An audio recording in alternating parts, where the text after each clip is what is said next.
Tantor Audio, a division of Recorded Books, presents Meant for Your Love by Ashleynicole, narrated by Elyce Anthony and Sean Crisden. 1. Sage. The elevator doors met slowly, putting an end to the most reckless night of my life. I may have been the proverbial wild child of my family, but this was a first. Flying out to Las Vegas alone, dancing the night away in a crowd full of strangers, then ending it in a stranger's bed. 2018 ended with the bang that rolled on into 2019. My body ached in all the right places as I let the elevator's mirrored wall hold me up, watching the digital floor numbers descend. We'd made sure not to share any of our demographics, preferring to keep an air of mystery. I hadn't even paid attention to what floor his room was on. All I knew was that it was a few floors higher than mine. The hotel we were at had 50 of them, so it wouldn't have been easy to guess. He thought I was on my way to the lobby to catch an Uber.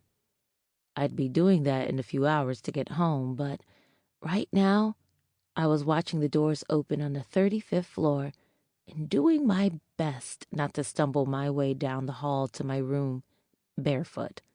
My spiky red heels were dangling from my left hand because putting them back on was a feat my brain was not ready to take on when I struggled back into my too tight, too short, black party dress. As it was, I spent the majority of the night doing my best to keep it in place. It hadn't seemed that short when I tried it on at the store. I somehow managed to keep all of my assets covered for the duration of the night. Well, for most of the night. Once we were safely in the confines of his room, I hadn't cared so much about keeping it in place. As a matter of fact, I tore it off so quickly, I was surprised it hadn't ripped. It took me a few extra tries before my key card was read successfully by the door lock, and I was able to enter the empty room. I stopped dead in the middle of the floor, the bed right in front of me, and the bathroom directly perpendicular. I wanted the bed, but I needed the shower. I'd just had sex with a complete stranger whose name I didn't know, and before that, I'd been out all night in a crowded club with hundreds of sweaty bodies and smoke. There was no way I could, in good conscience, crawl my soiled body between the cool, clean sheets of the bed and pass out like I wanted to.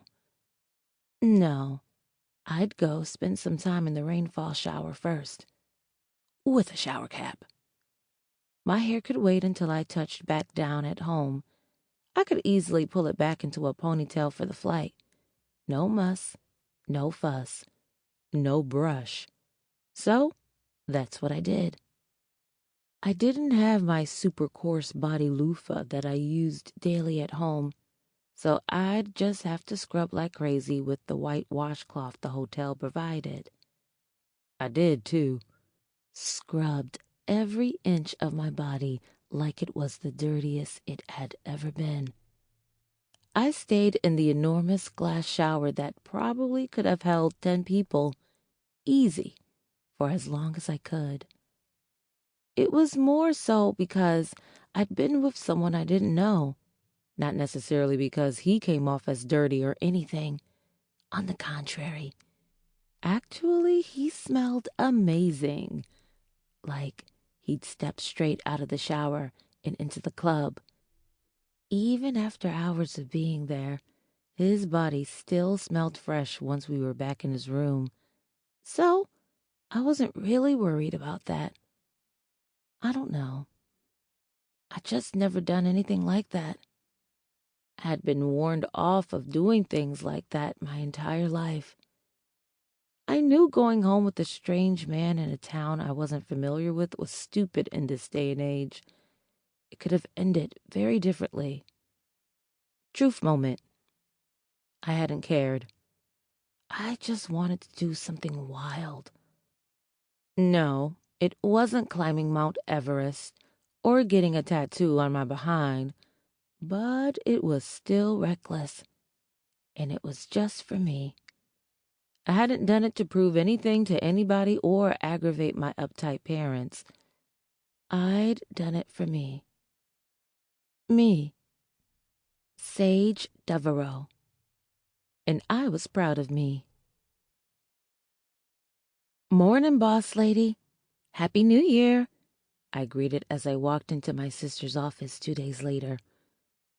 "Don't start with that, Sage," she warned, glancing up at me over the rim of her glasses from her spot at the head of this super long conference table set off to the side. Her office took up more than half of the top floor of the building.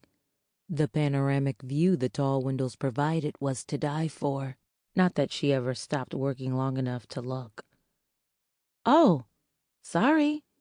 I forget you're my sister when you're sitting behind that big desk.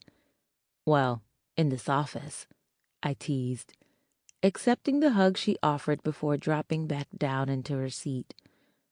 "Funny," she deadpanned, her attention back on the computer screen. "What's going on?" "Nothing. Just got back from Vegas," I explained on a heavy exhale as I took a seat. "Oh, yeah? I didn't realize you guys were going out there." "I went alone." Her fingers paused over the keyboard as she gave me her full attention. "You went to Vegas by yourself for New Year's?" I nodded. "Why by yourself? You and Janae not getting along?" "No, I just wanted to do something solo this year." She eased back in her chair, eyeing me curiously. "Everything okay?" "Yeah," I assured her. I don't know, Dom. I needed a minute alone." "Do you feel better after going?" Uh, uh, it wasn't like I was feeling bad or anything." My hands moved around, trying to get my point across. "I just wanted to go alone. I don't know how to explain it." "Okay. Did you have a good time at least?" She was back on her computer. "My sister Dominique ran our family magazine, Intrigue. She'd brought it back from ruin after my parents ran it into the ground. It was her life, her pulse. I think she was addicted to working. She was a whiz at multitasking because she couldn't stop working. Dinner with her was having to accept that she'd be talking to you with her face in a phone, typing furiously. It didn't bother me at all that she'd switch back to working. I knew if I really had a problem, I could count on her. "I did," I admitted, trying to decide if I was going to elaborate. "I met a guy." "Oh, yeah? Cute?" Her eyes briefly touched on me over the rim of her glasses before going back to the illuminated screen. I reached out a hand to push the black-rimmed glasses back up on her nose. I hated when she did the grandma thing. Had to pull my hand back quickly to avoid a slap. "Super cute." Her fingers were flying over the keys. I loved watching Dom type because there was no rhyme or reason to it. She didn't type the proper way we were taught in middle school. She literally typed with just her pointer and thumbs. Even with just those 2 fingers, she had to type at least 100 words per minute. Where's he from? Is it worth pursuing?" "No idea." Her head tilted as she squinted at something on her screen, then asked, "What do you mean?" "Didn't exchange any info." "Oh?" The left side of her face hitched up sympathetically. "Wasn't worth it?" Well, I don't know." "You're losing me, Sagey." She leaned back in the chair, halting her typing, dropping her chin in her upturned palm to look at me. You said you met a guy. He was super cute. However, you didn't want to pursue anything? Gotta elaborate. It was a one-night stand. Okay. So you went into it expecting that? She asked. Eyelids squinted as she tried to understand. I nodded. I just wanted to do something crazy, you know? I don't know, but I understand. I chuckled. Dom didn't do crazy. Everything was just so. Everything that she did was planned out far in advance. There were no hiccups. There was no deviating from the plan. Dom's life was ABC, and none of those letters had better get out of order. What was his name? No idea. Sage. Her eyebrows were practically hitting her hairline.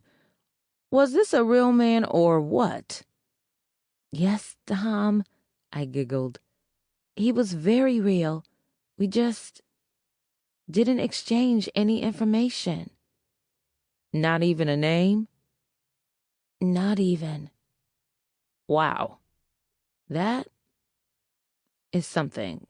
So, I mean, was it a good experience?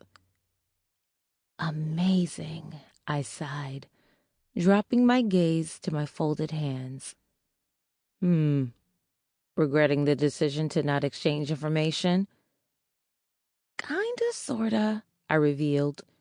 He was sweet, very smart, funny, and had that good dick. Sage, she admonished. Dom, you gotta loosen up. Sheesh, you sounded like a mother right now. Oh, God, definitely didn't mean to do that. I laughed as I rose from the chair, preparing to leave. You okay, though? I nodded. Yep. It's an experience that was honestly perfect. Can't be sullied by anything or anybody. True. And who knows, you might run across him again. Life is funny that way. Right. Just like you might marry AJ one day. Life is funny that way. Bye, Sage, she dismissed me, going back to the computer. You can't kick me out of your office, I sputtered. I'm the annoying little sister. Don't I know it, she muttered. Get out. Well, I never. Yes, you have, she volleyed, winking at me. Ah, I barked. I'm leaving anyway. Having a meeting with Noelle about new photos for the website. See you at dinner on Thursday? Sadly, I grumbled. I know what you mean, she laughed. Have a good day. I was one of a handful of photographers on Intrigue's staff. I'd always been into cameras growing up. My parents planned on marrying me off when I was 18, but got quite the shock of their lives when that didn't happen. Then they thought they were going to guide my career choice and blew a gasket when Dom gave me a job. They'd always said she was a bad influence on me, but that was because Dom had her own mind. I'd always emulated her growing up and never regretted it. Our other two siblings followed the path laid out for them, but Dom and I followed ours, which is why we were so close. I was the baby, and she was the second oldest. I followed her everywhere when we were kids, even ditching my room for hers. She never minded, never shooed me away. Even when she hit her teenage years, she still took me everywhere she went. I didn't appreciate that until I became an adult and realized that that was how she protected me from turning into one of the other snobby rich kids. Our family's money was super long and super old. We weren't born because our parents wanted kids. we were bred to continue the legacy. Dom wanted her own legacy, and so did I. She was well on her way to having that too. As had been the case my entire life, I was pleased to just be riding with her. Jonah, you just met this guy on Halloween. I don't know why, but I felt like I needed to remind her of that. It doesn't take years to know you're in love, Sage. Especially when he's worth a fortune. I mused, but dare not let the words pass my lips. My best friend Jonah was always doing something half-cocked. I shouldn't even have been surprised. I'd stopped by her house because she just had to tell me this great news. I was sitting at her ratty kitchen table in her tiny kitchenette, arms folded, eyes following her around the kitchen. No, but I'd think it would take more than 60 days. Even if you do love him, it's still too early to be talking about marrying him. You don't know him that well. Even jobs have a 90-day probationary period. I tried to reason. Well, this is my heart, and I know what I feel. Clearly he feels it too, or he wouldn't have even proposed. Well, I sighed, I guess you'll have the engagement period to get to know each other. Wedding planning is a long process.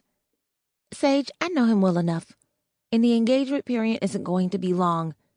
We both want to get married right away. Which is why we're having a Valentine's Day wedding. I have no words. None. Not one. My mind was too busy trying to process the crazy ones that had just fallen from her lips. Valentine's Day? Today is January 3rd. That means her wedding is in 42 days. Are you kidding me right now? Rolled off of my tongue like a marble on a hill. She rolled her eyes and waved my question off. You're being extra. How is worrying about my friend being extra? I wanted to know. You met him 2 months ago and are marrying him in under 6 weeks. I'm the one being extra? Yes, you are, she snapped, leaving the table to go to the refrigerator, and looked around inside, closing the door empty-handed and whirling back around towards me. You're supposed to be my best friend. You're not even happy for me. I never said I wasn't happy for you. I'm just trying to make sense of it. You got engaged to a man who was wearing a construction costume with a name tag that said, I'll build the wall, Mr. Trump, when you met him. It was a joke, Sage. Damn sure wasn't. Even so, Jonah, this is too quick. I mean, are you pregnant? Why? Because being pregnant is the only way someone from your world would want to marry me? Wow, Jonah was definitely a bit taken aback. Wow. No, because being pregnant is the only reason I can think of for a shotgun wedding. It's not a shotgun. Fine, 9mm then. I bid out. Sage, I'm getting married. I want you to be here to support me. I'll support you just fine. I just don't agree with it. I shrugged. Damn sure don't understand it. And I, for short, don't appreciate the from my world comment. I've never acted like my family, and you know that. I'm sorry. I didn't mean it like that. How else could you mean it? I don't know. Somebody else said you were marrying him because you were pregnant for the money and you turned it around on me, right? Her silence spoke volumes. Who was it? His mother, she admitted contritely. So how did I turn into her? I'm sorry, Sage. Dang. Her hands flew up in frustration. I thought you'd be excited like me, but you have all these questions. I know you don't think that. I'm really sorry for making it seem that way. The "are you marrying him because you're pregnant" question is just a hot button for me. Apology accepted, but don't expect one from me for the questions. You make a lot of rash decisions, and I wouldn't be your friend if I didn't question them. That's fair, she admitted, chewing the inside of her cheek. Wanna go get tacos? Always. And all was all right with us. I was so relieved to see that Dom was already there when I pulled up to my family's home Thursday evening. Even more relieved to see she hadn't gotten out of the car yet. When the two of us walked in, the verbal attack from our folks was less biting. I parked behind her in the circular driveway that held this overly ostentatious sculpture of some Greek god and sat for a minute, preparing for this weekly obligation with the family. My family was a lot. A whole lot. Somehow, Dom and I managed to break the mold the rest of them were in, and it grated on their nerves, metal on metal grinding. After a quick 60-second breathe session with my Apple Watch, I pulled the handle to push my door open at the same time that Dawn emerged from her car. I never understood why she didn't have a driver. As much as she worked, I figured she'd want to have the extra time to conduct business in transit. Driving, however, was the few minutes she allowed herself to not work each day. Hey, Dom. Hey. Her smile was warm as she waited for me to reach her. Dom was tall, about 5 inches taller than my 5'7" frame. Even as a kid, I felt like there was something regal about it. It just bloomed and blossomed even more once she'd grown into herself. Do we have to do this? I faked cried as we turned and made the quick walk up the imported Italian stone walkway to the front door. Sadly. The front door opened as we stepped onto the porch. The only person who lived in that house that I liked was standing there with the same welcoming smile she had for us our entire lives, the housekeeper, Miss Jean. Hey, Miss Jean. I playfully nudged Dom out of the way so I could hug her first. How you doing, Sagey? She hugged me tightly like she always did, planting a motherly kiss on my cheek. I'm good. I stepped out of the way, allowing Dom to hug her as well. What are we in for tonight, Miss Jean? Dom whispered as we trailed her inside. Your brother and sister are already here. Spouses in tow? I asked. Of course. Dom and I were also the spinsters of the family. My parents were married in their teens. Our brother Wallace and sister Lisette were both married as well. He'd married his high school sweetheart, and she'd attached herself to this stuck-up POS Alcott Strawbridge III. He'd been involved in a little scandal a while back when his fiancée, Naya, left him at the altar. I'd never forget the sight of her turning and sprinting from that church sanctuary. Damn, that was a good time. Anyway, Lisette had swooped in like the good puppet our mother groomed her to be, and they'd married 6 months later. What's for dinner? Dom asked. I'd had the tacos with Jonay, so I was okay. Halibut. Oh, joy, I groaned, psyching myself up for another droll evening with the family, with even more droll-tasting food. Although Miss Jean cooked very well, my parents' palate was less than desirable. They barely let her season the food. Miss Jean continued toward the kitchen when we came to the family room. Inside, our father Wallace and mother Francine were sharing a gilded Louis the 75th couch, or some shit like that. Wallace Jr. and his Stepford wife, Crudité. Okay, so maybe her name's not Crudité, but it's what I call her. Anyway, Wallace and Crudité were across from our parents, leaving our sister Lisette and her doorknob husband, Alcott, on the love seat. Their personalities are so dry, I whispered to Dom. My nose is about to start bleeding. Behave yourself, was her soft admonishment. 2 hours and we're out. Ugh. Good evening, everybody, Dom greeted diplomatically.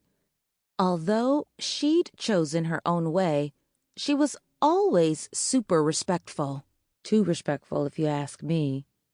The family was constantly taking shots at her, and she just let them. Well, if it isn't the 2 black sheep of the family, running on CP time as usual, Wallace Jr. stated. We were on time, down to the damn minute. He was just a dick. I like being black, I spoke up before Dom could shush me. Don't you, Dom? Isn't it nice to enjoy the skin you're in? I mean, I understand that being black goes against all of your beliefs, Wallace, and if you could get yourself a little lighter, maybe Trump will let you come and be his towel boy, but that's not what we aspire to be. So, yes, the black sheep have arrived. We'd both appreciate it if you just closed your capped mouth and continued to sit next to your white sheep, Crudité. Crusita, he snapped. Same thing. Sage, you get viler and viler every week. Thank you for noticing. Your hairline goes further and further back. Male pattern baldness is linked to not minding your business. Try it, and maybe the hair plugs will take. Anyone else want to start with me tonight? I rubbernecked the room, always on guard with this group. Sage. Mother, I answered with the same amount of chastisement she'd used.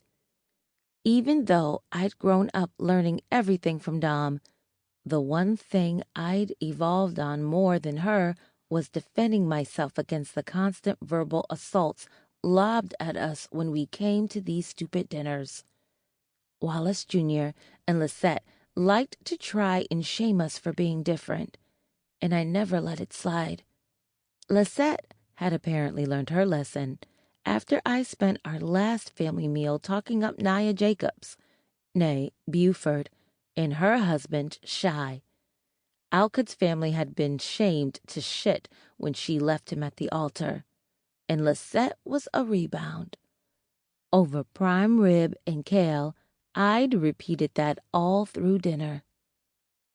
Dinner is served, Miss Jean announced, preventing any further squabbling. You are a mess, Dom told me as we walked ahead of everyone to the massively ornate dining room. Everything about our childhood had been garish and over the top, which was why I'd adopted a minimalist style. I just had the bare bones at home, didn't hire a decorator, didn't need all of that. I'm about tired of him, Dom. I don't even understand why we have to come to these. For appearances? This shit isn't about family and spending time together. You know that. I know. Let's just get it over with. He should leave you alone now. His pride was thoroughly crushed with that hair plug comment. Well, if he doesn't, you know the saying, when they go low, we dig the basement. No, she sang. That's definitely not what Michelle Obama said. It's what she meant, I assured her. Dinner was much more civil.